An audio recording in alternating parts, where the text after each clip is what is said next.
Hey guys, welcome back to Live, Love, Life, and Travel. This is your girl Shamika, and if you're new here, welcome. Just to let you know, I usually upload on the daily and upload my travel videos every Monday through Thursday and my free talk videos on the weekend. So if you're interested, please hit that subscribe button. Today's video is going to be about traveling while gay and the history of ladyboys and the gender identities here in Thailand. I wanna settle down. I wanna settle down. Okay, I know this week it hasn't been daily. Actually, I have been sick this week.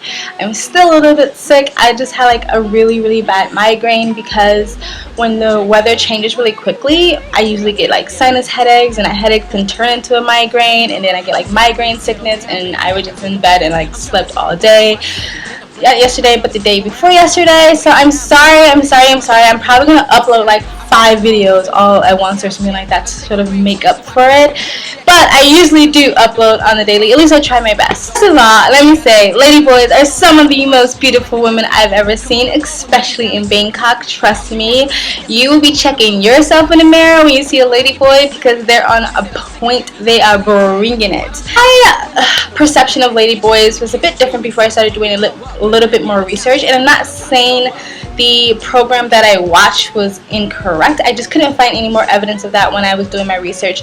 So, any of you ever watched the docu-series Taboo, which I love that docu-series and I wish it would come back, but I watched one of those programs and they were talking about the history of ladyboys here in Asia, maybe not particularly Thailand, but I think it was Thailand, but maybe just Asia.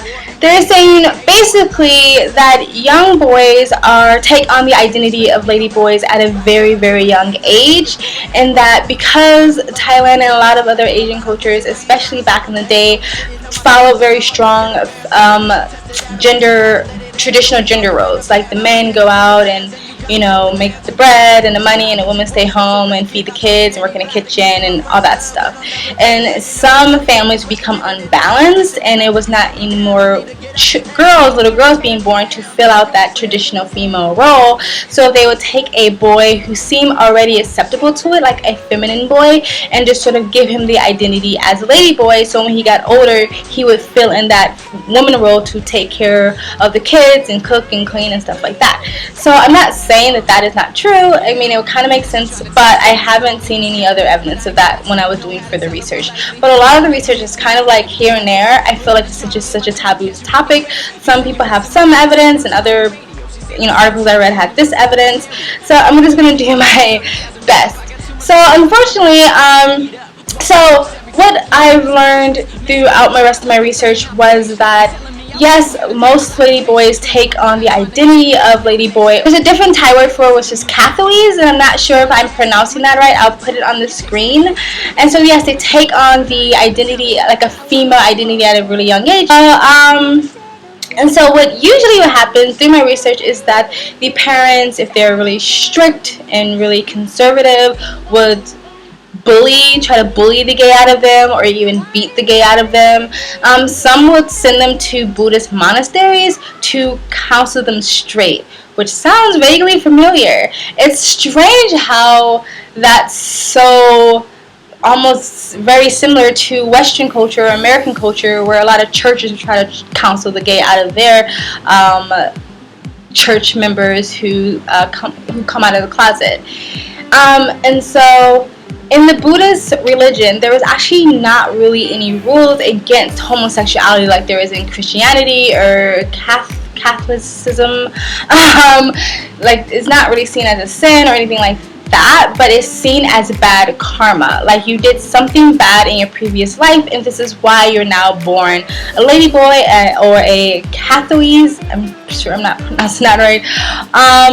And so they would try to counsel the gay out of them. Yeah. And then other families will either accept it right away or just come around to accepting that this is what their son is, and allow their child to take on the identity as a ladyboy.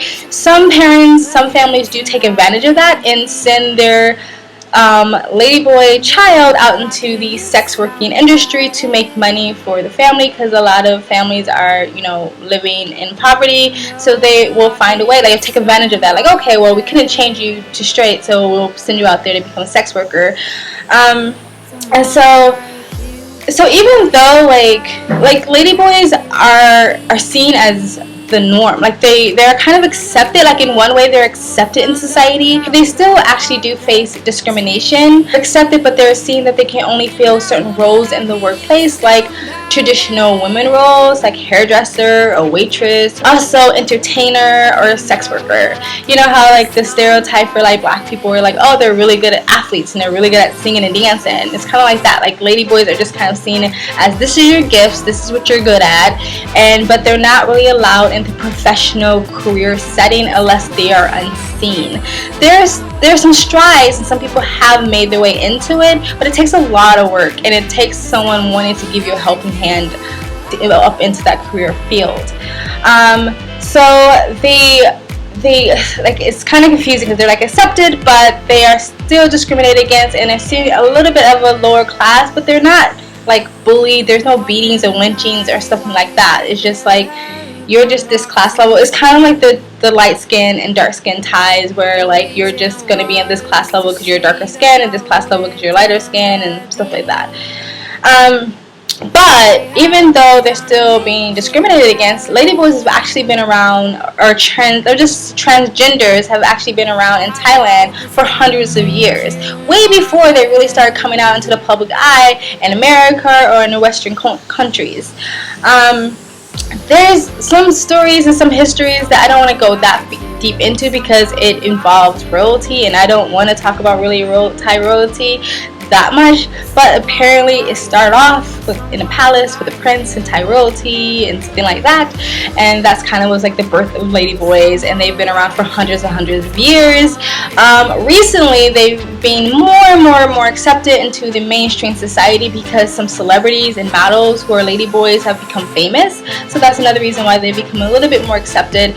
You don't just see ladyboys in the sex industry though. You see ladyboys everywhere, but a lot of times there are like waitressing or clerk or shopkeeper type of jobs. Ladyboys are also not allowed to change their sex on their driver's license or their birth certificate, even though they've gone through the full operation. So yeah. So on one hand, the Thai culture are kind of used to seeing them because they've been around for hundreds of years. They kind of accepted them into their society. Some of it is just sort of a soft tolerance, but at the same time they still face a lot of discrimination. So it's kind of weird that they've been around in a public eye for so long, but their rights are still very much restricted. They're still behind some like different states like California when it comes to laws and rights to transgenders, but they've been around in the public eye a lot longer. And I mean, I'm not saying transgenders weren't around hundreds of years ago in America, but it pretty much wasn't visible or may have been seen as a psychiatric or medical or mental problem. So that's ladyboys. So when it comes to homosexuality period is kind of like, it is, again, it's just looked down upon, it's frowned upon, it's just a no-go. Again, you can go to the Buddhist monastery and get the gay like counseled out of you. A lot of like ladyboy can be used as a term of identity to a ladyboy, like you're a ladyboy, or it can be used as a term of insult. Like if you are a feminine male, they'll call you like ladyboy as an insult, not like as you're a ladyboy as identity, ladyboy as an insult. So it's not seen as a good thing. And I know here in Chiang Mai you will not see any gay clubs or anything like that. I've heard that there are gay clubs here in Chiang Mai, but they're very like, you just gotta know somebody who will tell you. There's no rainbow flag or anything in the front. There's nothing to tell you that this is a gay club. Someone has to have to tell you that that's a gay club and it turns into a gay club at this time. But they're very few and far between, and they're very secretive. My almost over a year and a half of traveling in and out of Thailand, I've only seen one LGBT friendly restaurant here, and I think all the waitresses were ladyboys or kathoeys. Not pronouncing that right. And then, but at the other hand, especially in Bangkok, gay tourist community is up on uprise. It's booming, and there's a lot of gay clubs open in Bangkok. A lot of tourist agencies are catering to the gay community to come down here. It's gay friendly. But again, when I had that video about how, you know, Thais aren't racist, and a lot of people were like, well, how is that? Because, you know, Thailand is known as the whiter you are, the prettier you are, the more successful you are, the more higher class you are, and the darker you are, the lower class you are, etc., etc., etc. And I was saying, like, well, it seems like they just keeps that within the own Thai community. It seems like that doesn't really branch out to tourists, and it's kind of the same thing where they don't necessarily, they kind of look down upon it within their own community, but when it comes to tourists, it's sort of like, yeah, fine, we totally accept you. And maybe it's because, like, I don't know, maybe they have lower standards for tourists or something. Maybe they just think we can't be as pure as them. I don't really know why it's like more accepting for outsiders but not more accepting for insiders. And maybe that's for any type of family division or any type of community. Like if you're a family, like your mother and father, you totally accept your son's best friend being gay, but maybe your son being gay would be a different situation or something like that. Not me particularly, but I'm just trying to say maybe that's not really that normal. And so that's for like, that's the homosexuality community here. Like I remember for Songkran, there were a couple of gay guys, and they were flirting with my friend, my male friend, who was straight, but he was going along with it. And so he went to put his arm around the guy, and the guy pushed him away and looked freaked out and was like, no, shame, and he just like scurried off. So it kind of registered in my head early on in my travel. Was like, okay, I don't think being gay is okay here. So again, I don't think that anyone gets beat or lynched. I'm not really sure. Maybe they do, but as a tourist, you're totally fine. You may be called ladyboy as an insult. I have seen tourists, feminine men tourists, be called that as an insult, but you won't receive any violent hate or discrimination or anything like that.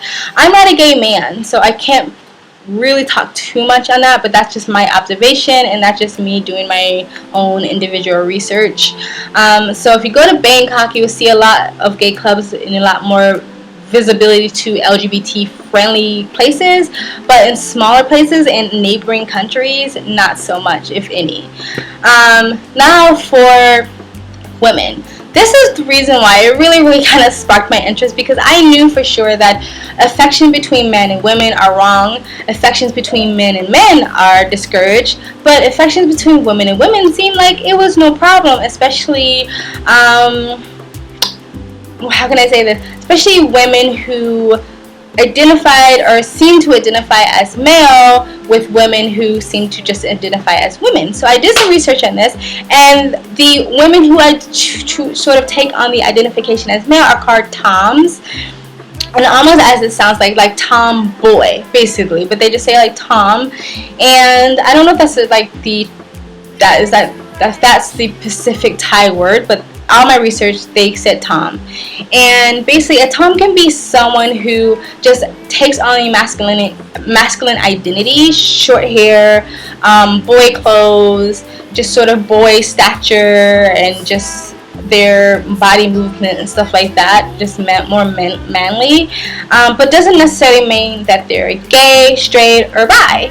And then you have D identity. D identities are females who are attracted to other females, basically. This is like another word for lesbian. And then you have D and Tom. D and Tom are basically a lesbian relationship where one woman takes on the role as a man, and the other woman takes on the role as just the woman. So the tom does all the man things that a traditional man would do in a traditional gender relationship and roles, and the woman does do what all the women do. And so you will see a lot of that going on, a lot of that pairing in Thailand, a tom and a D, and they're being really affectionate with each other. Not like grotesque or overly affectionate, but you can tell that they're being romantic with one another. But you don't see that between man and women or man and man. You don't ever see that between man and man. You might see that in a younger generation here and there, but not really, not that much. And sometimes if it's a Thai woman with a Western man, you might see that, but not as much in their own race or their own culture. But you'll see that with women and women, but it's always a tom and a D. It's never two Ds. It's never two feminine women, and it's never two masculine women. It's always a masculine woman and a feminine woman. And so affections between two women are seen as acceptable. And affections between both genders in conservative countries is not that abnormal. In a lot of conservative countries, you will see two men holding hands and two women holding hands, whereas man and a woman holding hands is completely forbidden, but both genders holding hands is totally fine. So you see two heterosexual men holding hands or two undercover lovers holding hands, and that seemed totally fine. So here again, you'll never see men and women. You'll very rarely see men and women, and you will never see man and man. I've never seen it anyway. But you'll see woman and woman, but it's always a Tom and a D. And so yeah, so like it's always the short hair. It's always short hair. It's always men clothes, and sometimes they even like strap their boobs down. And I notice it because like you can see through their shirts, and not that I'm trying to see through their shirts, but you can just see through their shirts. You can see that their chest is strapped down. And so sometimes even like straight women or women just like on the curb will go with a Tom, because this is not the research, this is just me talking to Thai women, just sort of talking back to me, that a lot of Thai women are sort of sick of the traditional gender roles of the man being in charge and the woman being submissive, because but the women that I've talked to feel that Thai men then do not treat their women correctly, that they are too controlling, that the women feel like maybe they don't get treated right, and that the men are a bit lazy or something like that, or sometimes that the men leave once the girlfriend or the wife gets pregnant, that they don't carry their weight in a household, stuff like that. And so they would go out with a Tom, because the Tom is taking all the male gender roles, but they are also taking on some of the female roles when it comes to relationships, which means like long-term loving, affectionate relationships that the women want from their men, but they can't get from their men, so they go to a Tom. And I spoke to another Thai girl not too long ago, a really, really beautiful Thai girl, and she was dating a Japanese guy, and my friend asked her why not a Thai guy, which was none of his business, but he was being nosy, and she just said that she would not date a Thai guy, and a lot of younger generations don't want to, because they just sick of the gender roles and they want somebody who's just nicer to them.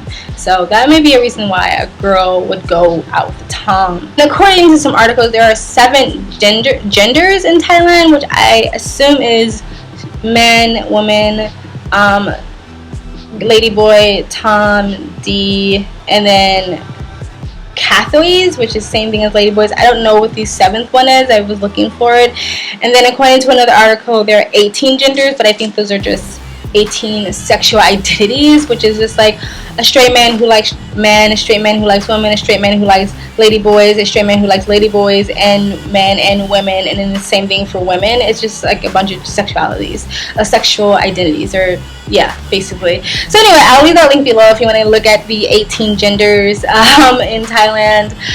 So that's it. That's my thing. So what does that mean for people who want to come and travel through Thailand and Southeast Asia? If you are homosexual, it doesn't mean you're going to get any type of hate, any violent pushback, any discrimination, really, anything. You might not even notice it. But you also may get some stares. You might also get some dirty looks. You might be called a ladyboy. You might not be able to find a bar that you particularly want to go to.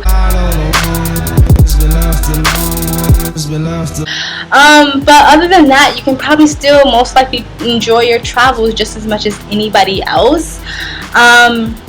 And if you're looking for more of a LGBT friendly place, then try Bangkok, because they are catering to that tourist industry. So that's it. That's the end of my video. I hope that was educational for you guys. If you like this video, please like it. If you have any comments, if you're more educated than me, more aware of the knowledge of the history of ladyboys and the different genders here in Thailand, or how they may treat a homosexual tourist or something like that, even though I think it's totally fine and totally safe, but please still leave your comment in the comment section below. If you want to share this video, please share. It really helps, guys. And if you want to continue to follow me on this beautiful game called life, please subscribe. And thank you from Live, Love, Life, and Travel.